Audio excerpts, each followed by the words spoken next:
नमस्कार दोस्तों, एक बार फिर से आप सभी का स्वागत है मेरे यूट्यूब चैनल पर। आज एक और इम्पोर्टेंट टॉपिक आप लोगों के बीच लेकर आया हूँ।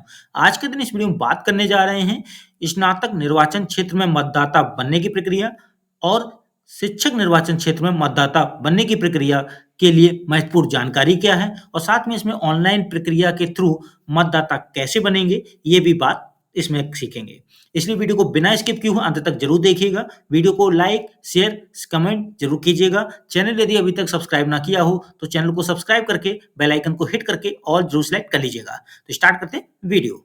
सबसे पहले आप गूगल ओपन कीजिए और इसकी जो ऑफिशियल वेबसाइट है उस तक पहुंचने के लिए आपको यहाँ लिखना है CEO UP MLC, इसे सर्च कीजिए। अब आपके सामने एक लिंक आएगा CEO उत्तर प्रदेश .nic.in। ध्यान से इसे देख लीजिएगा, यही है लिंक जिस पर आपको क्लिक करना है। तो करते हैं यहाँ क्लिक। अब आपके सामने ये होम पेज पर एक एडवर्टाइज का पॉपअप आएगा, इसे यहाँ क्रॉस बटन पर क्लिक करके बंद कर दें। अब आप देखेंगे ये होम पेज। इस होम पेज पर नीचे की तरफ जब आएंगे तो आपको लिखा हुआ दिखेगा ऑनलाइन रजिस्ट्रेशन फॉर ग्रेजुएट यानी स्नातक एंड टीचर यानी शिक्षक कॉन्स्टिट्यूएंसी, ठीक है, निर्वाचन क्षेत्र। तो हम इस पर क्लिक करेंगे। अब आपके सामने ये स्क्रीन आएगी जहां पर लिखा होगा ऑनलाइन वोटर एप्लीकेशन। तो यहां पर क्लिक करें। तो देखिए यहाँ पर अब आपके सामने मतदाता बनने की प्रक्रिया वाला पेज आ गया है।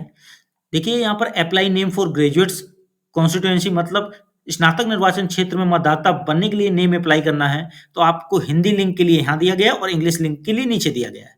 स्नातक निर्वाचन क्षेत्र में मतदाता बनने की प्रक्रिया के लिए Hindi link and English link. अब शिक्षक निर्वाचन क्षेत्र में अप्लाई करना हो तो इसी के नीचे हिंदी लिंक और इंग्लिश लिंक दिया गया है। फिर ट्रैक एप्लीकेशन स्टेटस का मतलब है कि आप अपने अप्लाई किए गए मतदान प्रक्रिया के मतदाता बनने हेतु जो किया है अप्लाई, उसका जो एप्लीकेशन नंबर मिला है उसका स्टेटस चेक करने के लिए यहाँ क्लिक कर सकते हैं कि प्रक्रिया पूर्ण हो गई कि नहीं। नीचे ऑफलाइन फॉर्म भी दिए गए हैं, ठीक है। आप ऑफलाइन वोटर बनना चाहते हैं तो फॉर्म 18, फॉर्म 19, इन्हीं दोनों में ये फॉर्म यूज होते हैं। किसमें कौन, अभी बात कर लेंगे। पहले ये बता दें, ये जो पेज है इस पर डायरेक्ट आना है तो वो प्रक्रिया मैंने अभी बताई। तो लेकिन यदि डायरेक्ट लिंक चाहिए तो मैं अपने वीडियो के डिस्क्रिप्शन में दे दूंगा, आप वहां पर भी लिंक से क्लिक करके इस डायरेक्ट पेज पर आ सकते हैं। अब बात कर लेते हैं apply name for graduates constituency में कौन मतदाता बन सकता है। देखिए यहाँ पर बहुत ही महत्वपूर्ण पॉइंट्स हैं जो आपके बीच शेयर करने जा रहा हूं, इसलिए इस वीडियो को आप बिना स्किप किए अंत तक जरूर देखिएगा और लाइक शेयर कमेंट जरूर कर लीजिएगा। चैनल यदि अभी तक सब्सक्राइब ना किया हो तो चैनल को सब्सक्राइब भी जरूर कीजिएगा। यहाँ पर apply name for graduates constituency के लिए आपको ध्यान रखना है कि इसमें कोई भी आम मतदाता वोट नहीं दे सकता। इस चुनाव के लिए विशेष मतदाता होते हैं। स्नातक चुनाव के लिए वह व्यक्ति मतदाता हो सकता है जो मतदान की तिथि से, ध्यान दीजिएगा, जो मतदान की तिथि से कम 3 वर्ष पहले स्नातक की परीक्षा पास कर चुका हो। ये स्नातक निर्वाचन क्षेत्र में मतदाता बनने के लिए नियम है। और दूसरी बात आ जाती है यहाँ पे टीचर कॉन्स्टिट्यूएंसी में, क्या है कि इसमें जो है शिक्षक चुनाव होता है। अब इसमें क्या है, प्राइमरी और जूनियर हाई स्कूल विद्यालयों को छोड़कर, ठीक है, प्राइमरी और जूनियर हाई स्कूल के विद्यालयों को छोड़कर अन्य सभी शिक्षक मतदान कर सकते हैं टीचर कॉन्स्टिट्यूएंसी में, फिर चाहे वो विद्यालय सरकारी हो या वित्त विहीन हो।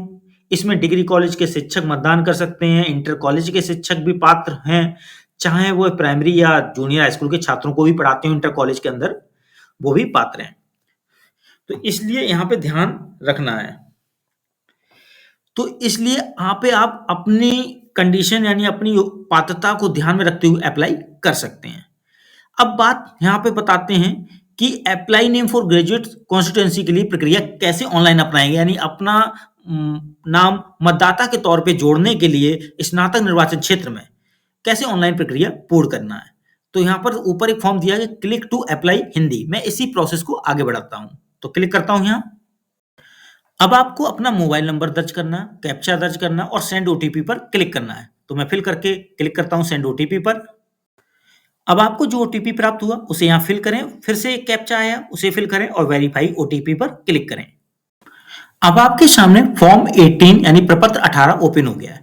तो यहाँ प्रपत्र 18 और प्रपत्र 19 के बारे में जिक्र कर देते हैं, दोनों में अंतर क्या है। देखिए प्रपत्र 18 का प्रयोग स्नातक निर्वाचन क्षेत्र के तहत मतदाता बनने के लिए प्रयोग करते हैं और प्रपत्र 19 का प्रयोग शिक्षक निर्वाचन क्षेत्र में मतदाता बनने के लिए प्रयोग करते हैं। ये है दोनों का अंतर। अभी आपके सामने प्रपत्र 18 खुला है स्नातक निर्वाचन क्षेत्र में मतदाता बनने के लिए।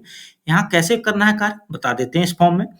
देखिए यहाँ पर आपको खंड स्नातक का चयन करना है, जैसे लखनऊ खंड स्नातक यदि आप लेंगे तो उससे जुड़े हुए जिले आपको यहाँ मिल जाएंगे, ठीक है। और इसमें से आप यदि अपना जिला आपको मिल जाता है तो चुन लेंगे। अब आपके सामने दूसरा है खंड स्नातक, वाराणसी खंड स्नातक, तो उसको सिलेक्ट कर लेंगे तो यहाँ पर आपको जनपद मिल जाएगा वाराणसी खंड स्नातक से जुड़ा। यदि इलाहाबाद झांसी खंड स्नातक लेंगे तो इससे जुड़े हुए जिले आपको यहाँ मिल जाएंगे। फिर आ जाता है आखिरी आगरा खंड स्नातक और मेरठ खंड स्नातक। तो इनमें से जिसका भी चयन करेंगे उसके तहत आने वाले जिलों की सूची आपको यहाँ जनपद वाले इस कॉलम में मिल जाएगी और आप अपने जिले का चयन कर सकते हैं। तो ये है प्रक्रिया। पहले जो डिटेल्स शुरुआत में भरनी है वो तो राज्य आपका भरकर ही आएगा। आगे बात करते हैं व्यक्तिगत विवरण। आवेदक का पूरा नाम हिंदी में आपको यहाँ लिखना है। तो मैं उदाहरण के लिए एक लिख कर दिखाता हूँ। जैसे मैंने लिखा अंकुर, ये हिंदी में लिखा तो अंग्रेजी में ऑटोमेटिक आ गया। देखिए कभी कभी ऐसा हो सकता है कि आपने हिंदी में लिखा हो लेकिन यहाँ पर अंतर आ जाए। जैसे मैंने यहाँ पर कमल लिखा, अब यहाँ पर नाम आ गया कमल हिंदी में, तो लेकिन कमल की स्पेलिंग इधर थोड़ी सी गलत दिख रही है। आप यहाँ पर सुधार कर सकते हैं, के ए इस तरह से कमल। तो यहाँ पर हिंदी में लिखने के बाद इंग्लिश में तो आएगा। यदि आपको लगता है स्पेलिंग कोई मिस्टेक है तो सुधार कर लें, फिर आगे बढ़ जाएं। फिर आप चयन कर लेंगे जैसे लिंग, पुरुष या महिला जो भी है, संबंधी का प्रकार यानी जिसका संबंध आपने आधार कार्ड में रखा हुआ है, यानी पिता का चयन करना चाहते हैं या माता का चयन करना चाहते हैं या पति का चयन करना चाहते हैं, उसका सिलेक्शन करेंगे संबंधी का और फिर उसका डिटेल भरेंगे हिंदी में। यानी माता पिता या पति में से जो भी आप डिटेल ऊपर ले रहे हैं उनका पूरा नाम हिंदी में यहाँ भरेंगे और अंग्रेजी में ऑटोमेटिक लेगा। लेकिन यदि आपकी अंग्रेजी में गलती कुछ हो रही है तो उसमें सुधार कर लें। अहर्ता आपकी कितनी है, ठीक है। व्यवसाय आपका क्या है उसका जिक्र करेंगे। इसके बाद मकान नंबर, ठीक है, घर का पता भरना है सामान्य निवास का स्थान वाला। तो मकान का नंबर या भवन का नंबर या अपार्टमेंट का नंबर, फिर गली या मोहल्ला का जिक्र, शहर या गांव का जिक्र, तहसील का चयन कर लेंगे, पुलिस स्टेशन का यहाँ चयन कर लेंगे, पोस्ट ऑफिस या पिन कोड का चयन कर लेंगे, जिला ऑटोमेटिक जब आएगा तो राज्य भी भरा हुआ है। अब देखिए हिंदी में जो घर का पता भरेंगे तो ऑटोमेटिक यहाँ अंग्रेजी में पता भरकर आने लगेगा। वही जो हिंदी में ऊपर भरेंगे वो नीचे इंग्लिश में लिखेगा। लेकिन यदि कोई स्पेलिंग मिस्टेक है तो आप उसमें सुधार कर सकते हैं। अब नीचे बात कर लेते हैं आयु की। जन्म तिथि जब यहाँ फिल करेंगे तो आयु अपने आप वर्ष में आ जाएगी। ये मैंने अभी एग्जांपल के तौर पे जैसे लिख दिया, कैलेंडर पे क्लिक कर दे रहा हूँ और मैंने यहाँ पर ले लिया, मान लीजिए किसी की ईयर है 2010 की, ठीक है। मैं 2010 से नीचे कर देता हूँ 1990 की और अक्टूबर का 1 अक्टूबर ले लेता हूँ उदाहरण के लिए। तो देखिए उम्र उसकी आ गई 35 वर्ष, ठीक है, करेक्ट। अब आपकी अक्षमता यदि कोई है तो उचित बॉक्स में टिक करें, ठीक है। ये वैकल्पिक है, मतलब इसे जब नहीं है यदि इनमें से कोई वैलिड तो आप उसे छोड़ दें, नहीं जरूरी है टिक लगाना। क्या किसी विधानसभा क्षेत्र के लिए निर्वाचक के रूप में रजिस्ट्रीकृत हैं, यानी पहले से क्या आप विधानसभा में निर्वाचक के रूप में रजिस्ट्रीकृत हैं, यानी एपिक कार्ड है, वोटर कार्ड है, तो आप हाँ करेंगे। उसके बाद डिटेल उस वोटर कार्ड से यहाँ फिल कर देंगे। यदि नहीं है तो आप नहीं पे टिक करके आगे बढ़ जाएंगे, ठीक है। अब चलते हैं आगे आधार विवरण पे। आधार विवरण में यदि आपके पास आधार संख्या है तो आप टिक करके आधार संख्या भरेंगे, नहीं तो आप आगे कह देंगे कि मैं आधार संख्या देने में अक्षम हूं क्योंकि मेरे पास आधार संख्या नहीं है। इसको टिक करके भी आगे बढ़ सकते हैं। इसके बाद आता है संपर्क संख्या। देखिए वैकल्पिक यहाँ फिल करना, लेकिन आप मोबाइल नंबर अपना दर्ज कीजिएगा, लैंडलाइन नंबर छोड़ सकते हैं और उसके बाद ईमेल आईडी यदि कोई हो तो आप भरें।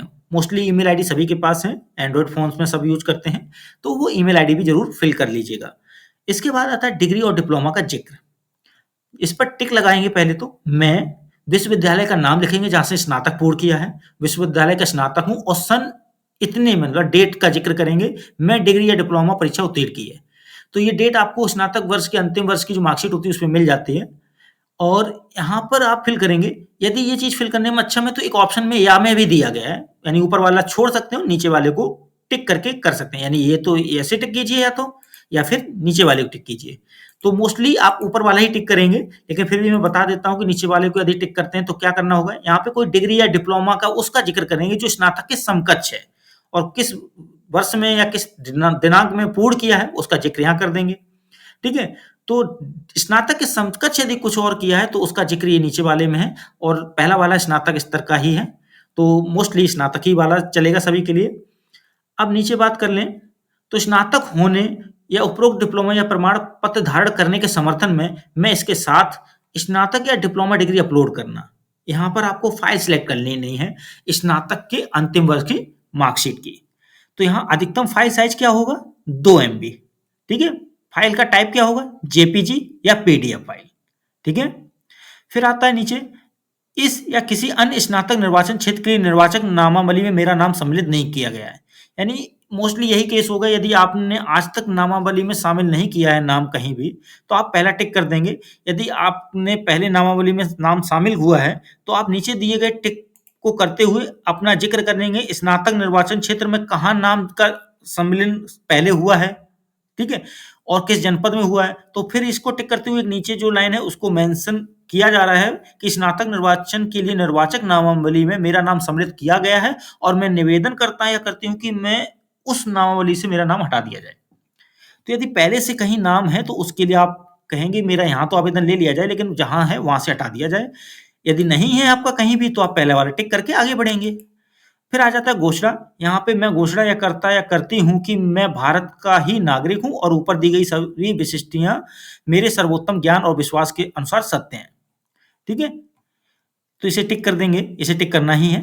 फिर यहाँ पे अपनी फ़ोटो अपलोड करेंगे। इसमें फ़ाइल का साइज़ 2 एमबी मैक्सिमम हो सकता है। फ़ाइल का टाइप जेपीजी या जेपीईजी, यहाँ पीडीएफ नहीं चलेगी फ़ोटो में, ध्यान रखिएगा। जो स्नातक की अंक तालिका थी उसमें तो चल जाएगा पीडीएफ वाला। तो ये सारी डिटेल जब आप फिल कर लेंगे, उसके बाद आपको क्लिक कहाँ करना है? नीचे सबमिट बटन पे। तो मैं सारी डिटेल्स फिल कर लेता हूँ ऊपर से लेके नीचे तक, और सारी डिटेल जब भर लूँगा उसके बाद नीचे करता हूँ सबमिट पर क्लिक और दिखाता हूँ आगे क्या आता है। सबमिट करने के बाद भरा हुआ फॉर्मेट आपके सामने डिस्प्ले होगा, जहाँ आप विवरण को एक बार जाँच लें। यदि कुछ एडिट करना हो तो नीचे एडिट बटन भी दी गई है, उस पे एडिट करके वापस एडिट कर लें, फिर दोबारा सबमिट करें। तो यहाँ मैंने सारा विवरण जाँच लिया और मुझे ये सही लगा, तो मैं यहाँ पर सबमिट बटन पर क्लिक करता हूँ नीचे। तो देखिए एक एरर आई है, इस एरर को भी बड़ा ध्यान से समझ लेना है। केवल पीडीएफ फाइल ही अपलोड कर सकते हैं, यानी जो स्नातक की अंतिम वर्ष की मार्कशीट थी वहाँ ऑप्शन में जेपीजी फाइल भी दिया था और पीडीएफ फाइल भी दिया था। मैंने जेपीजी प्रयोग किया स्नातक की अंतिम वर्ष की मार्कशीट के लिए, वो प्रॉब्लम किया। तो वहाँ केवल क्या दे रहा है? पीडीएफ फाइल ही अपलोड कर सकते हैं। तो स्नातक के अंतिम वर्ष की जो आप फाइल अपलोड करें वो पीडीएफ करें। मैं दोबारा से प्रक्रिया करता हूँ, इसे पहले ओके करता हूँ। इस बार मैंने स्नातक की अंतिम वर्ष की पीडीएफ अपलोड की, फोटो अपलोड की और सबमिट किया, तो फिर से ये फिल वाला फॉर्म आएगा और यहाँ फिर से सबमिट करते हैं और देखते हैं क्या आता है। अब आपके सामने application number, name, father name, mobile number और रजिस्ट्रेशन डेट दिखेगी। यहाँ पर जो एप्लीकेशन नंबर दिया गया है, ये शुरुआत के पेज पर भी मैंने बताया था कि ट्रैक स्टेटस चेक करने का लिंक जो है, वहाँ पर एप्लीकेशन नंबर डालकर आप अपने इस एप्लीकेशन को चेक कर सकते हैं, जो आपने अभी मतदाता बनने के लिए अप्लाई किया है, कि उसकी स्थिति क्या है। तो यहाँ पर आपने अभी प्रोसेस सीखी ऑनलाइन ग्रेजुएट कॉन्स्टिट्यूएंसी में अपना वोटर बनना कैसे प्रोसेस करेंगे, यानी स्नातक निर्वाचन क्षेत्र में मतदाता बनने की प्रक्रिया ऑनलाइन कैसे करेंगे। इसके साथ-साथ शिक्षक निर्वाचन क्षेत्र में भी आप मतदाता बनने के लिए अप्लाई कर सकते हैं, जो शुरुआत के पेज पे लिंक दिया था वहाँ से। बस दोनों की पात्रताएँ थोड़ी अलग हैं, उनको ध्यान में रखते हुए आप प्रक्रिया को आगे बढ़ाएँ। कुछ डिटेल्स जैसे यहाँ माँगी गई, वहाँ भी माँगेगा, उनको फिल अप करते हुए आप कंप्लीट करते हुए सबमिट कर सकते हैं। तो इस तरह से इस वीडियो में आपने स्नातक निर्वाचन क्षेत्र और शिक्षक निर्वाचन क्षेत्र दोनों की प्रक्रियाओं को, पात्रताओं को और उनके बारे में अच्छे से समझा। यहाँ पर स्नातक निर्वाचन क्षेत्र की ऑनलाइन वोटर बनने की प्रक्रिया पूरी समझाई मैंने। यदि वीडियो अच्छा लगा हो तो लाइक, शेयर, कमेंट जरूर कीजिएगा। चैनल यदि अभी तक सब्सक्राइब ना किया हो तो चैनल को सब्सक्राइब करके बेल आइकन को हिट करके ऑल जरूर सेलेक्ट कर लीजिएगा। मिलते हैं अगली बार एक और इम्पोर्टेंट वीडियो के साथ। आज के लिए बस इतना ही। धन्यवाद।